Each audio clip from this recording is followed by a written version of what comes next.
सवाल है law and order situation जबकि डिस्कस कर लें मुझसे कल मौजूद है animal brigadier retired Farooq Hamid Khan साहब। ब्रिगेडियर साहब thank you so very much sir for your precious time.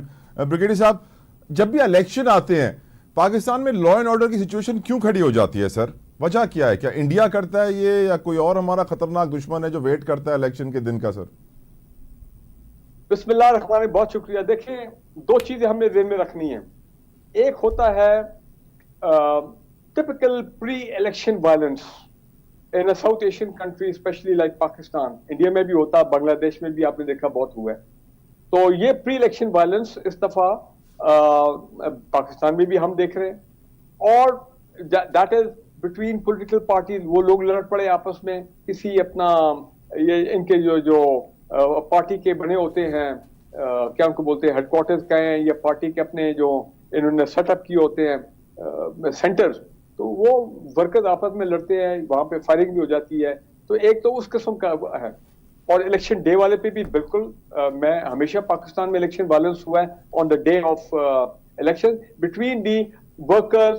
और वर्कर्स चार्ज होते हैं, गुस्से में होते हैं, वगैरह वगैरह झगड़े होते हैं पोलिंग स्टेशन पे। दूसरा जो है मामला, वो बड़ा सीरियस मामला है और वो है ऑर्गेनाइज दहशतगर्दी। इस वक्त पाकिस्तान में बड़े कई महीनों से वेव आफ्टर वेव दहशतगर्दी की आ रही है, खासकर केपी में, बलूचिस्तान में। और बलूचिस्तान में तो पिछले कई हफ्तों से ज्यादा हो गया है। और सिक्योरिटी फोर्सेस के उनके साथ झड़पें भी हो रही हैं और इंटेलिजेंस बेस्ड ऑपरेशन भी हो रहे हैं, टारगेटेड किलिंग भी हो रही हैं। कल ही बलूचिस्तान में 3-4 जगह पे बॉम्ब ब्लास्ट भी हुए हैं। पीटीआई के रैली पे हमला किया गया, पीएमएलएन के रैली पर हमला किया गया। कल बजौड़ में एक पीटीआई के जो लीडर है उस पर टारगेटेड असैसिनेशन हुई। आज सुबह मैं सुन रहा था एकदम क्वेटा में कोई बॉम्ब ब्लास्ट हो गया। So these are all organised by दहशतगर्द तंजीमें within Pakistan and fully sponsored by people from across the border. Brigadier साहब, if you would allow me, बस यहाँ पे छोटी सी ऐड कर दूं आप ही के जुमले में सर।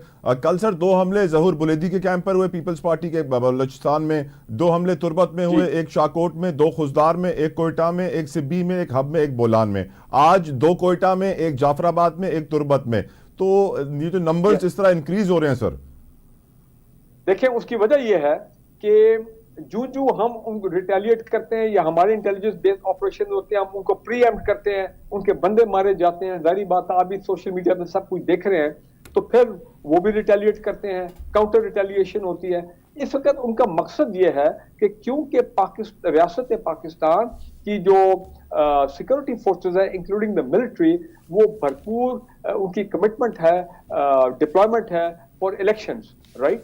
और 6 तारीख से तो पक्की डिप्लॉयमेंट शुरू हो जाएगी, 6 से 8 तक 270,000 प्लस मिलिट्री पर्सनल। उसके बाद पता नहीं इसी तरह 2-2.5 लाख हमारे पुलिस के लोग होंगे, इंटेलिजेंस के लोग, इंटीग्रेटेड सिविल एजेंसीज वगैरह वगैरह।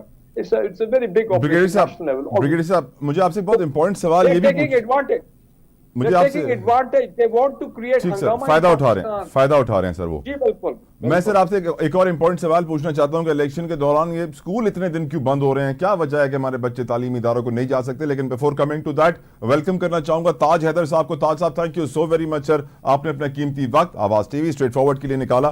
ताज साहब, अब बिलावल भुट्टो जरदारी साहब ने एक ऐसे वक्त में दहशत गर्दों को पैगाम दिया है बलूचिस्तान में, जहां बलूचिस्तान में रोज 8, 4, 5 धमाके हो रहे हैं।